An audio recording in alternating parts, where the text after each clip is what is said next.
चीज को आप हर एक चीज को आप अगर याद करेंगे तो फिर तो टाइम चला जाएगा। ठीक है, आप उन चीजों पे काम करें जहां से ज्यादा मार्क्स जल्दी आ सकती हैं और जिनका डिसाइसिव फैक्टर है। ठीक है, उसके बाद ट्रांसलेशन है, वो इतनी मुश्किल मुश्किल नहीं है। ठीक है, आपने अगर डेली बेसिस पे और 15 दिन एक एक पैसेज भी किया है या 2 पैसेज किए एक हफ्ते के लिए तो आपको ट्रांसलेशन आ जाती है। ठीक है, उसकी भी एक टेक्निक है।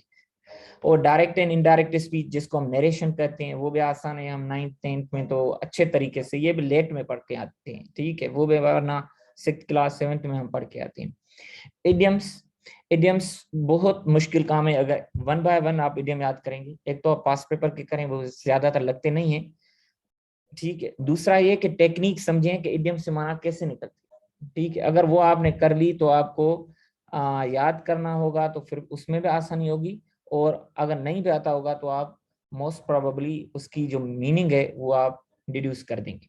उसके बाद एनोलॉजी, कभी इडियम्स आ जाते हैं कभी एनोलॉजी आ जाती है, ये बड़ी माना नहीं रखती। ठीक है, तो अब ये हो गया हमारा पूरा सिलेबस। ठीक है, तो इसको हम क्या करेंगे, 1 बाय 1 आगे बढ़ाएंगे। सबसे पहले मैं स्टार्ट करता हूं आसान जगह से कि हमारी आंसर शीट का जो लेआउट होगा वो कैसे होगा। अक्सर लोग पूरा जब भी चीज सीख जाते हैं पूछते हैं कि सर अब हम आंसर शीट पे कैसे करें पूरा पेपर। ठीक है, तो एक सेकंड।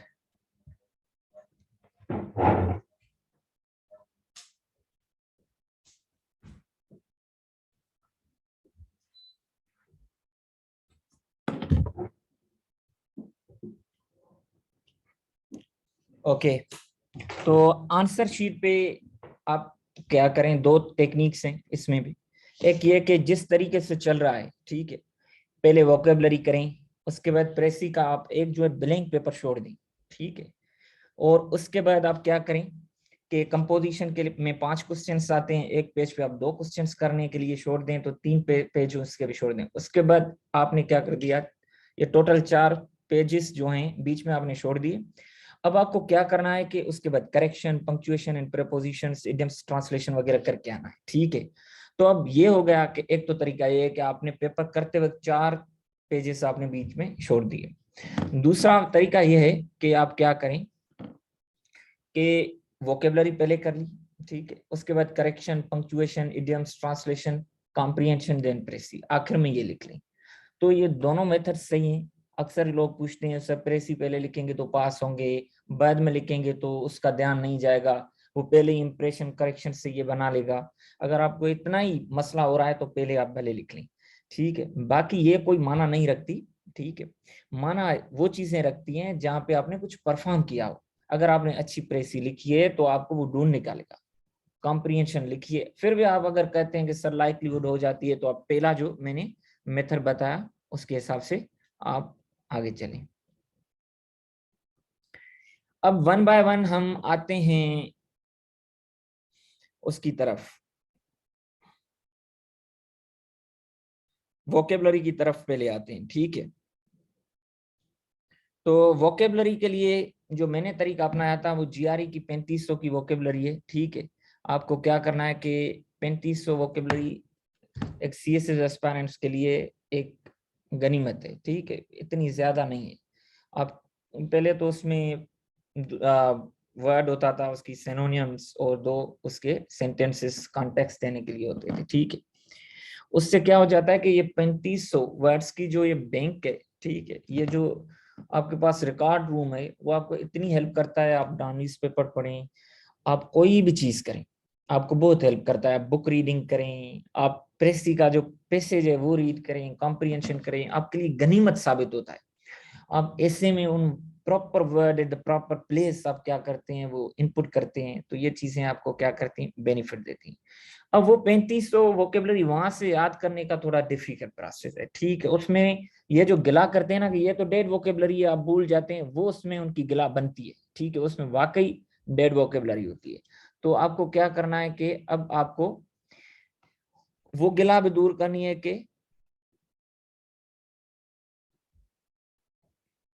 कि आपने क्या करना है कि वो जो इनकी शिकवा होती है कि डेड वोकेबलरी है। अगर आप वर्बल एडवांटेज, ये बुक है चार्ल्स हैरिंगटन एल्स्टर की, बहुत अच्छी बुक है, कमाल की बुक है, ठीक है।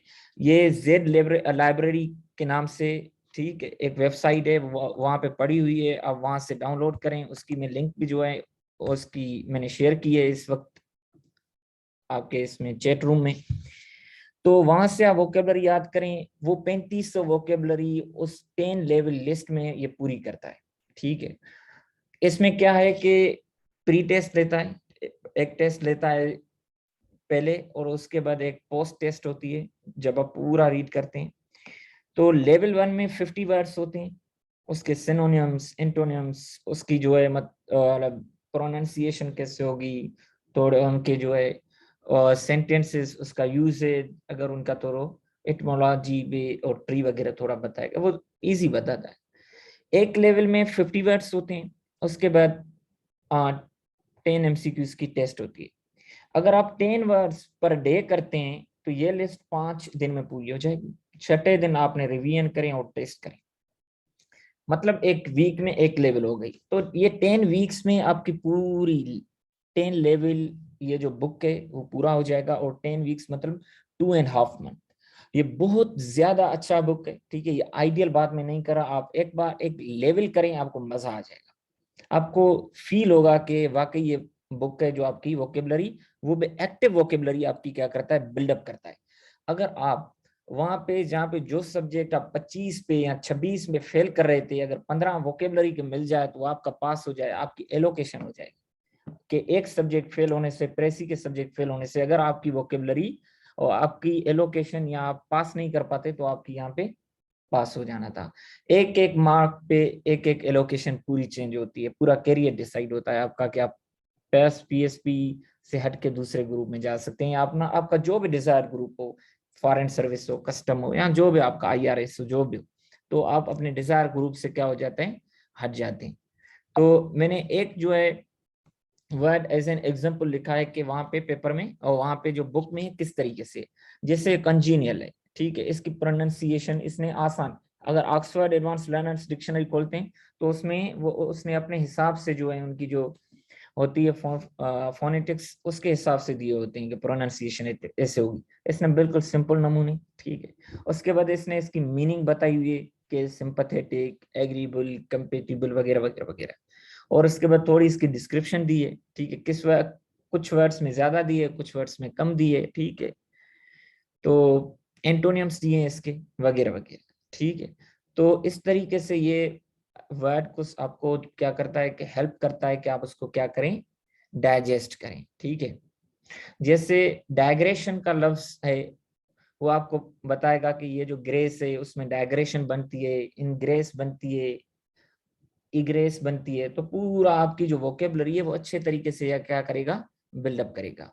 तो वोकेबलरी का ये जो मसला है ना, अगर आप पेपर के एंड तक रहेंगे तो फिर तो आपके लिए मसला होगा। वोकेबलरी आपको कॉन्फिडेंस ही डेवलप नहीं होगा। तो आपको क्या करना है कि शुरुआत में वोकेबलरी बना लें। जो इस अटेम्प्ट में जा रहे हैं वो फिर भी ट्राई करें, थोड़ी बहुत रीड करें, ठीक है, ताकि उनको कॉन्फिडेंस आ जाए। और जो नेक्स्ट टाइम अटेम्प्ट में जाएंगे तो वो तो बिल्कुल अच्छे तरीके से अभी से स्टार्ट करें। मैं उनके लिए भी आखिर में बताऊंगा कि जो बिल्कुल नए हैं उनको पहले कौन सी चीजें स्टार्ट करनी है, वो आखिर में बताता हूँ। अगर याद ना रहे तो आप में से भले कोई याद भी करा दे, ठीक है। उसके बाद आ जाती है कि प्रेसी में अगर हम देखें तो सीएसएस में जो आती है ना प्रेसी, ज्यादा उमूमन दो किस्म के आती है। वो होता है कि हम वहां से डिटरमाइन करते हैं कि टफनेस लेवल ऑफ द प्रेसियन कंपोजिशन, कि इसकी टफनेस लेवल क्या है। कभी कहते हैं कि प्रेसियन कंपोजिशन का पेपर आसान हो गया क्योंकि प्रेसी आसान हो गई, या कॉम्प्रिहेंशन आसान हो गई, या कभी आसान आ जाती है तो हम कहते हैं इस साल जो है पेपर आसान है, ठीक है। बाकी वोकेबलरी वगैरह वगैरह उस पर भी हम करते हैं, बट जितना प्रेस एंड कॉम्प्रिहेंशन पे करते हैं उतना दूसरे फैक्टर्स पे नहीं करते। और प्रेस एंड कॉम्प्रिहेंशन दोनों में से भी अगर हम हायरार्की, इंपॉर्टेंस और टफनेस लेवल के हिसाब से बनाएंगे तो वो भी क्या होगी, प्रेस को ज्यादा इंपॉर्टेंस मिलेगी। तो सेकंड क्या होता है कि एक सिंपल पैसेज होता है, ठीक है, बुक से निकाल लिया जिस तरीके से हम रीड करते हैं। दूसरा क्या होता है कि फिलोसॉफिकल पैसेज होता है, बर्टन रसल का दे दिया, ठीक, विलियम वर्ड्सवर्थ का दे दिया, या किसी और फिलोसोफर का दे दिया, उसको डाइजेस्ट करने में उसका एक एक लफ्ज निहिलिज्म हो गया, पूरी फिलोसफी हो गई। इस तरीके से क्या होगा कि पूरा फिलोसॉफिकल कॉन्सेप्ट्स होते हैं। अगर आपने कोई भी बुक कभी फिलोसफी में पढ़ा हो तो आपको आसानी होती है कि आप उसको सॉल्व करें। या आपने पास पेपर किए होते हैं कि 35 साल में क्या होते हैं कि वो पूरी टफनेस लेवल इन्होंने चलाई हुई होती है। कभी सिंपल दिया होता है, कभी मिडिल किस्म का दिया होता है, कभी जो है फुल टफ दिया होता है। तो अगर आपने पास पेपर्स 30 साल के, 35 साल के, 40 साल के किए हैं तो आप पूरी साइकिल से कई बार गुजर के आते हैं। ठीक है, अगर हम एक साइकिल 10 साल की बनाए तो मतलब हमने 3 से 4 साइकिल्स में मूव किया, तो आपको तो अब दिक्कत ही नहीं होनी कि अब सिंपल पैसेज आ जाए या फिलोसॉफिकल आ जाए। उसके अलावा आप कोई भी एक बुक फिलोसॉफी में पढ़ें, जैसे बर्टन रसल का है अनपॉपुलर एसेस, वो बेहतरीन बुक है, शुरुआत वालों के लिए दिक्कत है, बट एक बार आप जरूर पढ़ें ताकि आपको हेल्प हो कि जब भी कोई इस किस्म का पेपर आए तो आपको कोई मुश्किल ना हो। मैंने उसका नाम जो है ग्रुप में शेयर कर दिया है, ठीक है, चैट रूम में। तो सिंपल पैसेज जैसे मैंने यहाँ पे लिखा है, ठीक है, 2021 में आया था, बिल्कुल सिंपल आया था कि निदार Hasan was born in 1960s। आप पूरा रीड करें, ठीक है, तो आपको 2021 वाला आप पैसेज भले डाउनलोड करें, ठीक है, तो वहां पे देखें सिंपल बात ही। बट इसमें एक इशू है कि इसने आई, ठीक है, फर्स्ट पर्सन यूज किया है, उसको बाद में डिस्कशन में लाते हैं कि फर्स्ट पर्सन क्या हम यूज कर सकते हैं प्रेसी में या नहीं, ठीक है। इस वक्त हम सिर्फ इसके कंटेंट पे जाते हैं और इसकी टफनेस लेवल पे आते हैं। तो ये आप रीड करेंगे, आप एक स्टांस में आप इसको अंडरस्टैंड करेंगे कि ये भाई मुश्किल है या आसान है, ठीक है।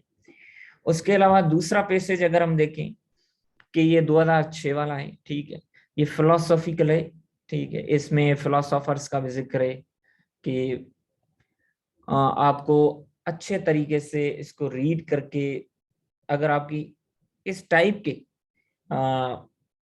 पैसेजेस पे कमांड नहीं है तो आप वहां पे जो करें, क्या करेंगे, आपका कॉन्फिडेंस लेवल 0 पे आ जाएगा। जब आपका कॉन्फिडेंस लेवल 0 पे आ गया तो आपके पास पूरा घंटा भी हो तो आपको पैसेज कभी नहीं समझ में आएगा। जब आप रीड करें आपको लगे कि भाई कई पैसेजेस इससे ज्यादा मैंने टफ फिलोसॉफिकल मैंने किए हुए हैं, ये तो कोई मुश्किल काम नहीं है, ये समझ में आ जाएगा।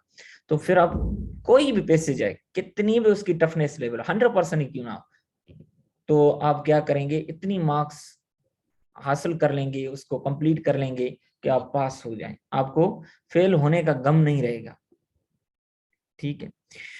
अब ऑब्जेक्टिव ऑफ प्रेस राइटिंग क्या है, ये तो सबको बताएगा। ऑब्जेक्टिव ये है कि कोई बड़ा पैसेज है, मेन पैसेज है, ठीक है, उसको हमने क्या करना है, सिंपल, क्लियर, ठीक है, कंसाइज एंड विथ ब्रेविटी में एक शॉर्ट पैसेज में कन्वर्ट करना है। इसका इसको आपको जो इस वक्त लगता होगा कि ये तो फजूल चीज है, ये क्या चीज है, बट इसकी बड़ी जरूरत पड़ती है once you are in a field. क्योंकि अगर आपको किसी चीफ मिनिस्टर को या प्राइम मिनिस्टर को किसी चीज पे रिपोर्ट चाहिए तो नीचे लेवल से अगर वो प्रिंसिपल सेक्रेटरी को कहे, वो सब चारों चीफ सेक्रेटरीज को कहे, वो चारों चीफ सेक्रेटरीज कमिश्नर साहबान को, वो डीसी साहबान को, वो एससी साहबान को, वो अपने तहसीलदार दिन पटवारियों, अब प्राइम मिनिस्टर के बाद सब जो है तपेदार और पटवारियों की तो रिपोर्ट नहीं जाएगी ना, वो उसके बाद एक 5-6 पेजेस का डॉक्यूमेंट जाएगा जो वो पढ़ भी सके। तो नीचे से ये क्या है कि मतलब पटवारियों का जो है तहसीलदार ने समअप किया, तहसीलदारों का जो है एसी ने, इसी तरह डीसी ऊपर तक प्राइम मिनिस्टर के पास जो चीज पहुंची है वो प्रिसाइज होकर पहुंची है, ठीक है। अगर सिस्टम में ऐसे लोग नहीं होंगे, इतने एफिशिएंट नहीं होंगे, जिनको ये करना ही नहीं आता होगा, तो सिस्टम वर्कबल तो नहीं होगा ना। तो ये जो प्रेसे का पर्पस है ना, वो आपको फील्ड में हो या ऑफिस जॉब में हो बड़ा फायदा देता है, ठीक है। ऑब्जेक्टिव उनका ये है कि ये बेसिक चीज है और सबको आना चाहिए। क्वेश्चंस हम कोशिश करते हैं सब जितने भी क्वेश्चंस हैं उनको आखिर में ही रखते हैं, ठीक है, फिर ताकि जिन लोगों को जाना हो तो वह जा सकें। वो अटके हुए ना हो कि लेक्चर बीच में है। तो इसेंशियल्स ऑफ प्रेस राइटिंग, ये आप गूगल पे लगाएं कि आपको नजर आएंगे कि ये सेम चीजें हैं, completeness, compactness, brevity, clarity and coherence.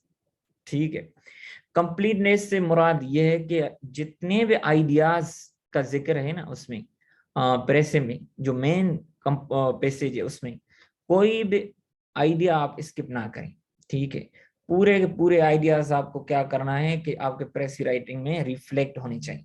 ठीक है, इसी तरह कॉम्पैक्टनेस, मतलब इससे यही मुराद के कंसाइज होना चाहिए। ठीक, ब्रेविटी, ब्रेविटी में हम क्या करते हैं, कम वर्ड्स को यूज करके मतलब स्कैर्स सिटी का कॉन्सेप्ट निकालते हैं, बट उससे मीनिंग पूरी निकलनी चाहिए। कभी कभी कम वर्ड्स का नुकसान ये होता है कि हमें क्लियरिटी नहीं मिलती, तो हमें इतने भी ब्रेविटी नहीं दिखानी है कि वो अनक्लियर हो जाए और क्लियरिटी का जो कॉन्सेप्ट है वो वायलेट हो जाए।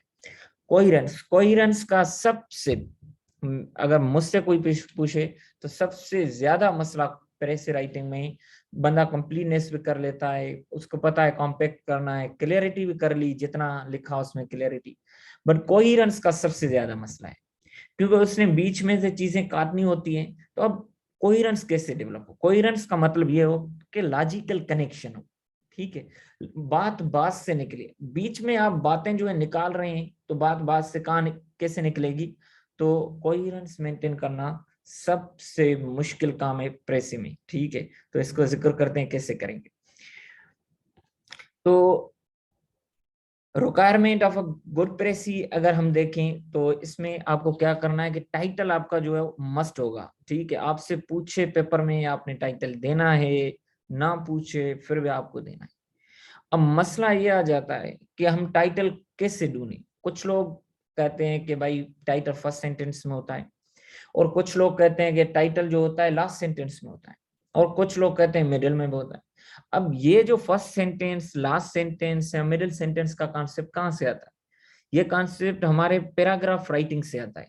हम कहते हैं कि जो टॉपिक सेंटेंस होता है वो तो कंट्रोलिंग आइडिया होता है किसी भी पैसेज का, और लास्ट सेंटेंस कंक्लूडिंग सेंटेंस होता है, वो तो reflex reflection of the topic sentence होता है।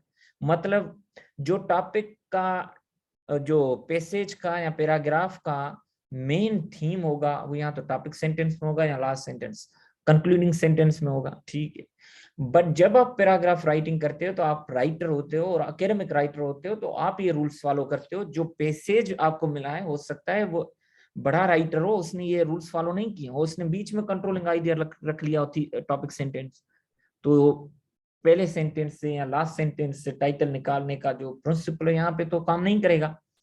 तो आपने क्या करना है कि सबसे ज्यादा आपने वो कंट्रोलिंग आइडिया ढूंढे, फर्स्ट सेंटेंस लास्ट सेंटेंस के चक्कर में ना भरे, वो कंट्रोलिंग आइडिया जिसमें पूरा पैराग्राफ उसके इर्द गिर्द घूमता है। ठीक है, तो आपको उस कंट्रोलिंग आइडिया को अगर आपने पकड़ लिया, वही आपका टाइटल है। अब उसको प्रॉपर टाइटल कैसे बनेगा, उस अंदाज में लिखें, वो आपका बेस्ट टाइटल बन जाएगा। ठीक है, टाइटल अगर आप सेंटेंस में लिखेंगे तो वो इतना अट्रैक्टिव नहीं होगा। ठीक है, मजा नहीं करेगा। टाइटल को हमेशा फ्रेज में लिखें। ठीक है, वह लिख के कोलन दे के उसके आगे डिस्क्रिप्शन लिखें, मतलब फ्रेज में हो। अगर फ्रेज में होगा तो वो टाइटल सबसे ज्यादा अट्रैक्टिव होगा। जैसे कि ऐसे राइटिंग में जो आउटलाइन सेंटेंस में होती है वो ज्यादा अट्रैक्टिव होती है बनस्बत जो फ्रेजेस में होती है। अगर उसका कभी हमने डेमो रखा तो मैं आपको वो चीज प्रूफ करके और आपको मुतमिन करके बताऊंगा। तो टाइटल आपको देना है। ठीक है, वो आपको कंट्रोलिंग आइडिया ढूंढ के टाइटल निकालना है, और टाइटल प्रेजेंट आपको फ्रेज में करना है। ठीक है, अगर आपने ये कर लिया तो ये 5 मार्क्स का जो सेक्शन है वहां से आपको सेटिस्फैक्टरी मार्क्स अच्छे तरीके से मिल जाएंगी।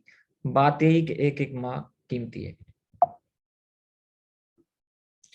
तो अगर हम ये देखें कि जैसे हमने निजार वाली वो press writing press main passage देखा, उसमें उसने क्या कर दिया था कि फर्स्ट सेंटेंस में और फर्स्ट पर्सन में उसने मेन पैसेज दिया था।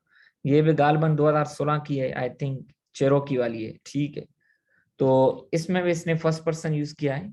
तो आपको क्या करना है, क्या आपको फर्स्ट पर्सन में ही प्रेसी राइटिंग लिखनी है? रूल ये है कि आपको ये करना है कि आपको थर्ड पर्सन में लिखनी है, ठीक है, और आपको उस थर्ड पर्सन को मेंटेन करना है। हाँ, हत्ता कि कोई ऐसी चीज हो जो अनअवॉइडेबल हो, और वो अगर आप फर्स्ट सेंटेंस में नहीं लिखेंगे तो वो थीसिस का जो एसेंस है, और जो प्रेसे का एसेंस है, वो चला जाएगा, ठीक है। कोई यूनिवर्सल ट्रुथ है जो आप पास्ट में नहीं लिख सकते, तो आपको क्या करना है, फिर वो चीज जो है फर्स्ट पर्सन में लिखनी है। बाकी सारी चीजें जो है आपको थर्ड पर्सन में लिखनी है, और आपको ये याद करके रखना है कि आपको फर्स्ट पर्सन की टेम्पटेशन में नहीं आना, ठीक है। हत्ता कि कोई डिसाइसिव हो या यूनिवर्सल ट्रुथ हो, उस पर आप कुछ नहीं कर सकते, वो भी पूरी प्रेस ही नहीं हो सकती। उसके बाद दूसरी बात यह आती है कि इसमें टेंस कौन सा होना चाहिए। तो इसमें अमूमन जो हम टेंस यूज करते हैं वो पास्ट टेंस यूज करते हैं, ठीक है। जैसे हमने उसमें कहा कि फर्स्ट पर्सन उस वक्त यूज करेंगे कोई डिसाइसिव एलिमेंट हो, इसी तरह टेंस में हम तभी फर्स्ट प्रेजेंट टेंस यूज करेंगे जब कोई एक्स्ट्रा ऑर्डिनरी सर्कमस्टेंस हो। अब कोई यूनिवर्सल ट्रुथ हो, सनराइजेस फ्रॉम द ईस्ट, अब इसको आप पास्ट में तो नहीं लिख सकते, ठीक है। तो आपको एक्स्ट्रा ऑर्डिनरी सिचुएशंस में ही आपको टेंस चेंज प्रेजेंट टेंस में करना है। अदरवाइज ये जो यूनिवर्सल वो फेनोमेनन है वो ये है कि आपको टेंस पास्ट टेंस में यूज करना है। और इसका मैंने आपको ये बताया था कि कोहेरेंस का जो इशू है वो सबसे ज्यादा है, क्योंकि कोहेरेंस लॉजिकल कनेक्शन होती है, आपने वो मेंटेन करनी होती है, और आप बीच में से सेंटेंस को क्या करते हैं, रिमूव करते हैं, तो आपकी लॉजिकल कनेक्शन नहीं बन पाती। और अगर आप लॉजिकल कनेक्शंस ये जो है कनेक्टर्स के थ्रू, ट्रांजिशनल वो ये जो वर्ड्स हैं उनके थ्रू, हाउएवर, मोरओवर, फर्दरमोर अगर यूज करते हैं, तो ये तो लूज राइटिंग है ना, ये तो ऐसे राइटिंग को रिप्रेजेंट करती है। और यहाँ पे अगर आप ये वर्ड्स यूज करेंगे तो प्रेसे का मजा ही चला जाएगा, क्योंकि उसमें कम से कम यूज करने हैं, और आप ये फजूल वर्ड्स यूज कर रहे हैं। तो जैसे तीन किस्म के सेंटेंस स्ट्रक्चर्स होते हैं, आपको बताएं कि first simple sentence, and compound sentence, then complex sentence. Simple sentence में क्या होता है कि एक क्लास होता है, ठीक है, इंडिपेंडेंट क्लास है, सब्जेक्ट वर्ब एग्रीमेंट मेनली, ठीक है। अगर आप यूज करेंगे तो फिर आपकी जो कनेक्शन है, लॉजिकल कनेक्शन, वो आप कनेक्टर्स देके पूरी करेंगे, जो अच्छी नहीं लगी। कंपाउंड वो तो क्रिएशन ही ऑफ टू और मोर सिंपल सेंटेंसेस हैं, उसमें एंड भी लगाएंगे, कनेक्टर्स भी लगाएंगे, ये जो आपने ये आइडिया है कि कॉम्पैक्ट करनी है, वो तो पूरी नहीं होगी। आप कोहेरेंस तो मेंटेन करें, वो कॉम्पैक्ट वाला आइडिया ही प्रूव ही नहीं होगा। तो आपको क्या करना है कि कॉम्प्लेक्स सेंटेंस स्ट्रक्चर यूज करना है। अक्सर हम जब भी कहते हैं ना कॉम्प्लेक्स प्रेसी कॉम्प्लेक्स में बनाओ, तो लोग ये समझते हैं कि कॉम्प्लेक्स हम डिफिकल्टी लेवल को रिप्रेजेंट कर रहे हैं, नहीं, कि मुश्किल वर्ड्स जो हैं, जार्गन्स वगैरह वगैरह यूज करने। कॉम्प्लेक्स से मुराद ये नहीं है, कोई भी राइटिंग प्रेस से हो या ऐसे हो, अगर आप डिफिकल्ट लिखेंगे और proper word at proper place नहीं होगा, आप इम्प्रेस करने की कोशिश करेंगे, तो आप मारे जाओगे। कॉम्प्लेक्स का मतलब यह है कि कॉम्प्लेक्स सेंटेंस स्ट्रक्चर। ऐसे राइटिंग में आपको कोई नहीं कहेगा कि कॉम्प्लेक्स सेंटेंस स्ट्रक्चर करो, करोगे तो अच्छी बात है, सिंपल भी करो, कंपाउंड भी करो, कॉम्प्लेक्स भी करो, क्योंकि वहां पे तो वेराइटी है, ठीक है। और आपके पास रूम है 2500 वर्ड्स लिखनी है, ठीक है, मिनिमम मिनिमम भी 2000 वर्ड्स तक लिखनी है, तो आपके पास अच्छी खासी स्पेस और रूम है। बट यहाँ पे आपके पास तो 60 words, 70 words, 80, maximum maximum 100 120 words हैं, उससे ज्यादा तो नहीं।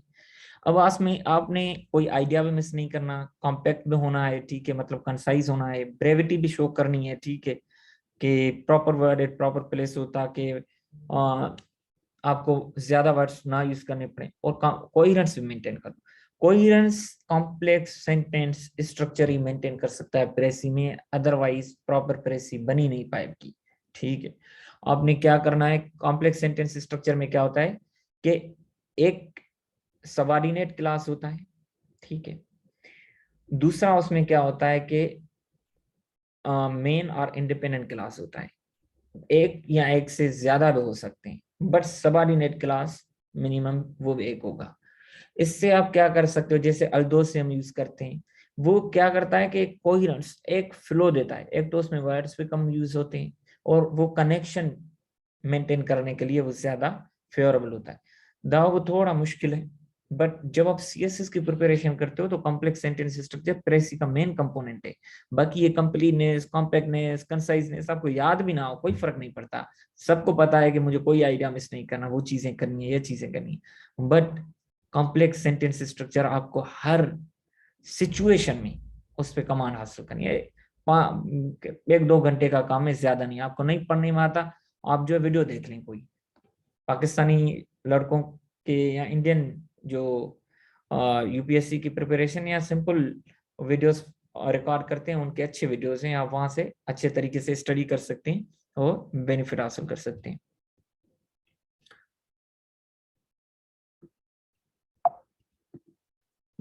और दूसरी इसमें कि कौन सी फॉर्म ऑफ स्पीच होना चाहिए, ठीक है। अगर हम ये कहें कि जैसे हम नरेशन में इनडायरेक्ट इनडायरेक्ट करते हैं, तो इसमें हमने क्या करना है कि थर्ड पर्सन रिपोर्ट कर रहा है, तो इससे ही आप समझ लें कि हमने क्या करना है कि इनडायरेक्ट फॉर्म में लिखना है। अब ये एक्सेप्शनल बातें हर जगह पे होंगी, ठीक है, कि कोई आप समझते हैं कि इसको रिमूव करेंगे तो सेंस चला जाएगा। एक आम प्रेसिस में ऐसी बात नहीं होती, ठीक है। आम प्रेसिस में ज्यादातर जो भी आती है वो इनडायरेक्ट में ही हम करते हैं, क्योंकि इतना कोई प्रेसी जो है ना सीएस में, वो इतनी डिफिकल्टी लेवल पे नहीं आती कि हम डायरेक्ट स्पीच में बीच में घुसा लें, ठीक है। ज्यादातर वही आती है जिसमें हम इनडायरेक्ट फॉर्म यूज करते हैं।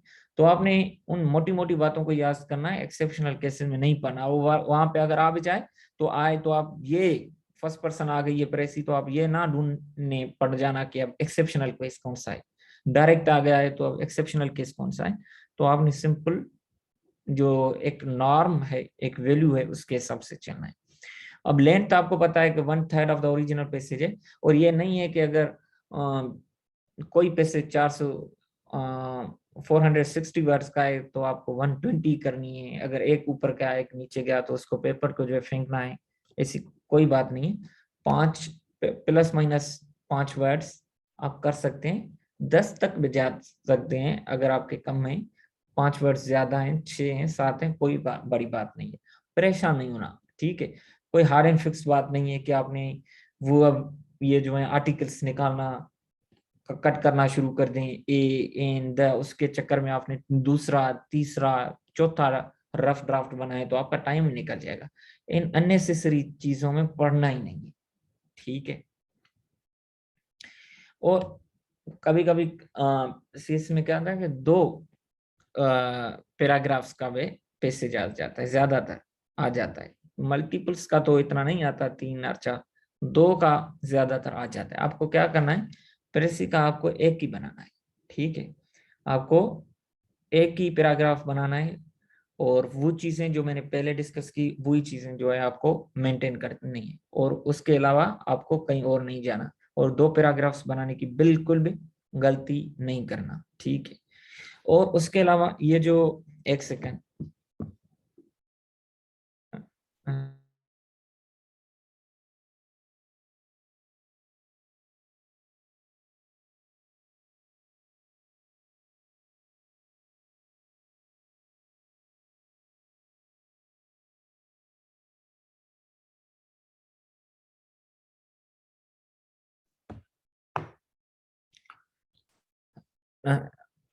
जी। अब आपने क्या करना है कि मैंने आपको पहले ही कहा कि वोकेबलरी आपको याद करनी है। वोकेबलरी आपको बहुत फायदा देगी। कुछ चीजें ऐसी हैं जो आपको हर जगह पे फायदा देंगी, जैसे मैंने कॉम्प्लेक्स सेंटेंस स्ट्रक्चर की बात की। वोकेबलरी आपको प्रेसी राइटिंग में कॉम्प्रीहेंशन को अंडरस्टैंड करने के, वोकेबलरी के जो 20 मार्क्स हैं, इंग्लिश ऐसे है, दूसरी चीजें डाइवर्सिटी ऑफ वर्ड्स आप यूज करते हैं, वहां पे तो आपको फायदा देगी देगी। जब आपको कोई वर्ड नहीं आएगा, अब बारो करने की आप कोशिश करेंगे, जब ऐसी कोई दिक्कत ही नहीं आएगी, आपको वर्ड भी आ रहा है, उसके सिनोनिम्स भी आ रहे हैं, उसके एंटोनिम्स भी आ रहे हैं, तो आप तो बारो वर्ड्स नहीं करेंगे। बारो वर्ड्स वो करते हैं जो जार्गन्स होती हैं, जो कीवर्ड्स होती हैं, उनको रिप्लेस नहीं करिएगा। अगर आप उनको रिप्लेस करेंगे तो आप क्या करेंगे, जो प्रेस का सेंस है ना वो खत्म हो जाएगा, ठीक है। कीवर्ड्स कभी भी रिप्लेस नहीं होते। बारो वर्ड्स का मतलब ये है कि जो बाकी जो वर्ड्स हैं, सब्जेक्ट हो गए, ये जो वर्ब्स हो गए, ठीक है, नाउन्स हो गए दूसरे, एक्सेप्ट कीवर्ड्स, ठीक है, वो आपके लिए क्या है, आपके प्रेसी के लिए बिल्कुल डिट्रीमेंटल है। अगर आप वो यूज करेंगे तो आप अपनी जो प्रेसी की जो खूबसूरती है कि अपने अपने वर्ड्स में लिखनी है, वो यहाँ पे खत्म हो जाएगी, ठीक। एक वर्ड दो वर्ड एक्स्ट्रा ऑर्डिनरी मेजर्स में तो हो सकता है कि आपको नहीं आता, तो अब आप गलत वर्ड यूज करने से अच्छा है फिर आप वो यूज करें, ठीक है। अदरवाइज आप इतनी अपनी तैयारी करें ताकि आपको वहां पे बारो भी नहीं करना पड़े और आप कोई गलत वर्ड भी उसकी जगह पे जबरदस्ती फिट ना करना। अगेन मैं बात ये कहता हूँ, वोकेबलरी में कभी भी थिसारस के पीछे नहीं जाना। ये जो आप थिसारस वाली एप्स वगैरह डाउनलोड करते हैं, कोई अच्छी एप्स भले आप स्टडी करें, थिसारस वाली नहीं करनी, ठीक है, जिसमें एक वर्ड के 60 सिनोनिम्स हैं। इंग्लिश लैंग्वेज में कोई वर्ड 100% किसी वर्ड का सिनोनिम नहीं होता, तो वो 90% सिमिलर होता है, 80% होता है, यहाँ कॉन्टेक्स्ट के हिसाब से होता है। तो आपने बारो नहीं करनी, simple and non words use करनी। इससे मुराद ये है कि right word at the right place use करना है, आर्के जो ओल्ड वर्ड्स हैं वो यूज नहीं करने। कुछ लोग क्या करते हैं कि एक्स्ट्रा एफिशिएंसी दिखाने के चक्कर में क्या करते हैं कि वो वर्ड्स यूज करते हैं जो डिसअप्रूविंग होते हैं। डिसअप्रूविंग से मुराद अगर मैं किसी को कहूं तो उसके दिल में ये आए कि यार ये अल्फाज मुझे नहीं कहना चाहिए, मतलब जिसको सोसाइटी एक्सेप्ट नहीं करी। अगर ज्यादातर हम क्या करते हैं कि सिनोनिम्स के चक्कर में वो वर्ड्स यूज करते हैं जो डिक्शनरी ने डिसअप्रूविंग करार दिए होते हैं, तो आपको पता ही नहीं होता, ठीक है। तो आप देन क्या करते हैं, अक्सर कहते हैं इनकरेज, पॉजिटिव वर्ड है, किसी को आप इनकरेज करते हैं, ठीक है। एबिट, आप क्या करते हैं, किसी को इनकरेज करते हैं बुरा काम करने के लिए, ठीक है। और दूसरा वर्ड है एगॉन। अक्सर लोग क्या करते हैं, इनकरेज की जगह क्या करते हैं, ये फ्रेजल वर्ब्स यूज करते हैं कि सिनोनिम। एगॉन किसी को इनकरेज करना किसी नेगेटिव काम के लिए होता है। जब भी आप कोई डिक्शनरी यूज करें तो Oxford advance learners dictionary 9th edition या कोई और लेटेस्ट एडिशन है तो वो यूज करें। और उसके जो साथ साथ हैं कि ये वर्ड फॉर्मल है, लिटरेरी है, ठीक है, इनफॉर्मल है, डिसअप्रूविंग है, उसको जरूर रीड करें ताकि आप की जो वोकेबलरी की बैंक बने तो आपको पता हो कि ये मेरी डिसअप्रूविंग वाली लिस्ट में है, ये फॉर्मल वाली लिस्ट में है, ये लिटरेरी, ये इनफॉर्मल लिस्ट में है, ताकि आप right word at the right place use करेंगे। वो कितना भी डिफिकल्ट होगा वो खूबसूरत लगेगा, ठीक है। हाई फ्लोन वर्ड्स यूज ना करें जो ये डिस्कस किया। और और आगे आते हैं, ठीक है। इसमें आपको क्या करने कि डूज, प्रेस राइटिंग में दो ही तो चीजें हैं, और प्रेस एंड कंपोजिशन में एक कॉम्प्रिहेंशन है, दूसरा प्रेस है। बाकी तो वो टेक्निकल चीजें हैं वो जल्दी हो जाएंगी, उसमें तो कोई मसला ही नहीं है, ठीक है। मसला प्रेस में है, ठीक है। अगर ये आपको अच्छे तरीके से आ जाती है तो आपको पूरा पेपर आ जाता है, ठीक है। वो लोग रिलैक्स्ड होते हैं जिनको ये चीजें आती हैं, बाकी उनको नहीं आती, वो आखिरी 15 दिन बैठ के ये कोई ग्रामर का बुक उठा के correction pass papers pair of words करके वो पास करके एलोकेशन लेके चले जाते हैं, ठीक है। आपको वर्ड्स काउंट करनी है, ठीक है। ये नहीं है कि एक एक वर्ड प्रॉपर काउंट करनी है, जल्दी से बस काउंट करनी है, 2-3 वर्ड्स ऊपर नीचे हो गए तो कोई मसला नहीं, कोई दिक्कत नहीं है, ठीक है। बस इसीलिए करना होता है कि ताकि आपको आइडिया हो कि आप आइडियल सिचुएशन के क्लोज हो, 1/3 के आगे पीछे ±5 वर्ड्स तक ही रहें, यहाँ 6-7-8 तक, ठीक है। 15-15 वर्ड्स की छलांग ना लगाएं। और पैसेज को पहले फुर्सत में स्किम करें, ठीक है, ताकि आपको आइडिया हो कि ये पैसेज का जो कंटेंट है वो किसके बारे में है। उससे पहले तो ये हो जाएगा, आपको अंदाजा हो जाएगा कि ये सिंपल पैसेज है, फिलोसॉफिकल है और किस एस्पेक्ट में है, इसका मेन थीम क्या है, ताकि आपको थोड़ा सा ऑफ रिलीफ मिले। उसके बाद पैसेज को पूरा केयरफुली रीड करें, की वर्ड्स को अंडरलाइन करें। ह्यूमन मेमोरी की जो रिटेंशन पावर है वो लिमिटेड है, और वहां पे प्रेशर में बिल्कुल लिमिटेड है, ठीक है। वहां पे आपको बिल्कुल पता नहीं चलता, आइडिया आता है स्किप हो जाता है, इसलिए आप जल्दी नोट करें, वो लिखें। अगर आपको पेपर में उसी क्वेश्चन में आगे कोई चीज लिखनी है तो आप साइड से पीछे लिख लें ताकि आप भूल ना जाएं, ठीक है। इसी तरह यहाँ पे आपने क्या करना है, अंडरलाइन करना है। अगर आपको लगता है कि ये बहुत इंपॉर्टेंट आइडियाज हैं तो उनको नंबरिंग भी दें, ठीक है। और उसके अलावा उन आइडियाज को सेपरेट करें। एक पैसेज है ना, उसमें मुख्तलिफ आइडियाज होते हैं, एक दूसरे में उनका फ्लो चाहे कितना दो, बट आइडियाज जब जंप लगाते हैं ना, तो हमें फील हो जाता है कि आइडिया अब दूसरे आइडिया की तरफ जा रहा है, अब तीसरे आइडिया के। अगर वो आपने आइडियाज डिटेक्ट किए तो एक पैसेज में 5 से 6 आइडियाज से ज्यादा बिल्कुल भी नहीं होते, ठीक है। तो आपको ये कोशिश करनी है। और पैसे में जो आइडियाज की क्रोनोलॉजिकल ऑर्डर है ना, ऊपर से नीचे तक, वो आपको मेंटेन करना है, आगे पीछे करने की कोशिश ना करें, ठीक है। तो आपको जब हम कॉम्प्रिहेंशन का करेंगे तो उसमें मैं आपको बताऊंगा कि आगे पीछे की में ये जो क्वेश्चंस का होता है उनमें हो जाता है, बट यहाँ पे ऐसा कोई भी ना करें। आइडियाज जैसे ऊपर से नीचे फ्लो हो रहे हैं, उसी हायरार्की में आप लिखें। अब ये मैंने जब मैं प्रिपरेशन करता था, तो मैंने जब सॉल्व की हुई थी, तो आपको क्या करना है कि जैसे मैंने वर्ड्स काउंट करता था, तो काउंट करते यहाँ पे नंबरिंग दी, आखिर में मैंने ऐड कर लिए, क्योंकि बीच में बंदा भूल जाता है, फिर प्रेशर होता है, फिर जो है काउंट करे। तो इसीलिए आप क्या करें कि यहाँ पे करें कीवर्ड्स जो मैंने की आइडियाज को मैंने अंडरलाइन किया हुआ है, ठीक है। तो इसी तरह आप भी करें। यहाँ पे मैंने कट लगाया हुआ है कि ये पहला जो है मतलब ये सिंपल इंफॉर्मेशन है, ठीक है। तो इसी तरीके से आपको भी जो टेक्निक प्रॉपर समझ में आती है आप वो करें। और नीचे मैंने टारगेट लिख लिया 114 वर्ड्स है, तो 120 हो जाते हैं, 110 हो जाते हैं, तो कोई माना नहीं रखते, ठीक है। और आपने जब भी प्रेस करें, शुरुआत में भले आप टाइम ना नोट करें, आप ग्रास्प करें पूरे आइडिया को, बट जब आप उसके बाद करें तो आप टाइम नोट करें। यहाँ पे देखें मुझे 54 लगे हैं, मतलब ये बहुत डिफिकल्ट पैसेज लगा है मुझे, अदरवाइज 30 मिनट्स 35 मिनट्स में हो जाना था, ठीक है। तो आपको भी ये जब भी पेपर में जाएं तो आप एक्सट्रीमली टफ हो तो आपको 1 घंटे से ज्यादा उसके लिए नहीं रखना, ठीक है। तो यहाँ पे आप देखेंगे टाइम, तो मैंने 35 मिनट में किया है। तो यहाँ पे मैंने वर्ड काउंट किया है। ये प्रेस है आपको आसान लगती है, ये सबसे ज्यादा मुझे मुश्किल लगी थी, ठीक है। आप अगर ये पैसेज की अभी तस्वीर निकालें, बाद में आप रीड कर लेना, ठीक है। ये पैसेज आखिर में आके बताता है कि ये किसके बारे में जिक्र हो रहा था। पहले ये सिंपल स्टोरी बताता है कि आखिर में आपको आगे पता लगता है।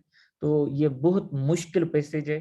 कभी कभी क्या होता है कि छोटे पैसेजेस आ जाते हैं, जैसे 2010 में कॉम्प्रिहेंशन का आया गया था एंड इट मूव्स, गैलीलियो का पैसेज है, फिलोसॉफिकल है। तो वो छोटे पैसेजेस आपको क्या करते हैं, बड़ी दिक्कत देते हैं। होपफुली आप में से जिसके काम का होगा उसने तस्वीर निकाल ली होगी, ठीक है। तो आपने मिनिमम एक रफ ड्राफ्ट जरूर बनाना है, ताकि आप गलती जो भी करें, क्योंकि ये डिसाइसिव है, आप इसमें कोई गुंजाइश ना छोड़ें। जब आप पेपर से निकले ना, आप जो 8 महीने इंतजार करें ना रिजल्ट का, इस कंटेंट का साथ करें कि वो पास हो जाएगा, ठीक है। इस कंटेंट के साथ के वो पास हो जाएगा, ये नहीं कि आपको वो लगे कि अब ये बस 8 महीने इंतजार करनी है, अल्लाह करे हो जाए, ठीक है। ये रूहानियत की बातें वो तो रोल प्ले करेंगी, ठीक है, बट आपको अपनी मेहनत पे उसमें कोई कसर नहीं छोड़नी, ठीक है। आपको 8 महीने ये जो कर्ब है ना इंतजार, और जिस दिन रिजल्ट आता है ना, उस दिन जो आपकी हालत होती है वो बड़ी डेंजरस होती है। तो उस डेंजरस सिचुएशन से बचने के लिए आपने अर्ली मेजर्स लेनी है, ठीक है। उसके बाद फाइनल ड्राफ्ट, उसके बाद टाइटल फ्रेस में आपको बनाना है। तो ये तो यहाँ पे प्रेस ही बन जाती है, ठीक है। और आखिर में आप अगर ये चीज लिखते हैं यहाँ पे, ये कि ये भी चीज अच्छी है, अगर आप इसमें total words in passage, target of precis कितना था, अटेम्प्टेड प्रेसी, तो आप ये लिख सकते हैं, ठीक है। ये तो मैंने पूरे किए हैं क्योंकि एक टीचर की डिमांड थी, अदरवाइज जरूरी नहीं है कि आप पूरे करें, ठीक है। और आपने आखिर में टाइटल लिखी या ऊपर टाइटल लिखो, कोई इश्यू नहीं। प्रेस में क्या होता है, सबसे ज्यादा आसान चीज आपको क्या होती है, आप जल्दी से जल्दी जो एग्जाम्पल्स हैं आप वो काट दें, ऐसे बिल्कुल उस पर लाइन लगाएं, ताकि ये जो आपको जहन में ज्यादा से ज्यादा छोटा पैसेज लगे, ठीक है। आपको बिल्कुल क्रॉस रहम ही नहीं करना, पेपर भले खराब हो जाए क्वेश्चन पे, स्ट्रेट अवे आपको लाइन, ठीक है, किसी विजिबल पेन से लगानी है। अपने आइडियाज कभी जिक्र ना करें। प्रेस का मकसद ये नहीं है इंग्लिश ऐसे की तरह कि आप अपने आइडियाज उसमें बस रखते हैं। इंग्लिश ऐसे में तो आपको ही करनी है, बट यहाँ पे आपने कोई गलती नहीं करनी, ठीक है। और मैंने पहले ही कहा कि वोकेबलरी बिल्ड करें ताकि बारो ना करनी पड़े, बारो आप ना भी करें बट इतने हों आपके पास कि आप रिपीटेशन ना करें, ठीक है। वर्ड्स की जब रिपीटेशन होती है उनकी वो आपको एक्सपोज कर देता है कि यार इस बंदे के पास गुर्बत है अल्फाजों की, ठीक है। तो खुद को एक्सपोज ना करें, इतना स्टडी करें ताकि आप अच्छे तरीके से पास भी हो जाएं और अच्छे ग्रुप में जो आपको पसंद है उसमें लोकेशन हो जाए, ठीक है। और कुछ लोग तो इंतहाई आगे चले जाते हैं, वो बारोइंग ऑफ सेंटेंसेस करते हैं, ठीक है। मैंने कुछ लोगों की प्रेसिस चेक किए हैं, तो बारोइंग ऑफ सेंटेंस, तो जहाँ पे वर्ड बारोइंग ऑफ वर्ड्स का मसला है तो वहां पे सेंटेंसेस करेंगे तो वो तो स्ट्रेट अवे उसके लिए ये तो फायदेमंद चीज है, वो स्ट्रेट अवे क्रॉस करेगा, ठीक है। वो तो चेक ही नहीं करेगा। इसमें अगर मुझसे कोई पूछे ना या कि ये तो आपने बड़ी डूज एंड डोंट्स वगैरह ये आपको याद ही नहीं रहती, तो ठीक है, जब आप एक बार फ्लो में आ जाते हैं, ठीक है। ये तो आपको बेसिक एक आउटलाइन देता है कि भाई ये बाउंड्री है, इसके बाहर नहीं जाना, इसके अंदर रहना। जब आप करने पे आते हैं ना उसके बाद आपको ये चीजें खुद ही खुद सबकॉन्शियस माइंड में क्या होती हैं, चली जाती हैं। फर्स्ट सेंटेंस आपका डिसाइसिव होता है, वो आप इतना दमदार बनाए मजा आ जाए इसको। कॉम्प्लेक्स सेंटेंस में बनाएं, कॉम्प्लेक्स सेंटेंस स्ट्रक्चर में कोशिश करें, नहीं बनता सिंपल ही बनाए पर दमदार हो, आलीशान होना चाहिए, वहां पे ही आपकी मार्क्स डिसाइड होती है। इररिलेवेंट कभी ना हो, ठीक है। ये नहीं कि आप दमदार के चक्कर में रिलीवेंट है, वो हाई फ्लोन वर्ड्स यूज करें, कभी नहीं। ग्रामेटिकल एक पैसेज है, अगर उसमें भी आपकी सब्जेक्ट वर्ब एग्रीमेंट की गलती आती है तो फिर तो अल्लाह ही हाफिज है। एक पैसेज पे वो ज्यादा विजिबल, हाँ 2000 वर्ड्स में एक दो गलती आ गई तो समझ में आती है, 60 वर्ड्स के पैसेज में या 100 वर्ड्स के पैसेज में भी आपकी यहाँ पे सब्जेक्ट वर्ब एग्रीमेंट की और स्पेलिंग की गलती हो जाए तो फिर तो माफी नहीं है।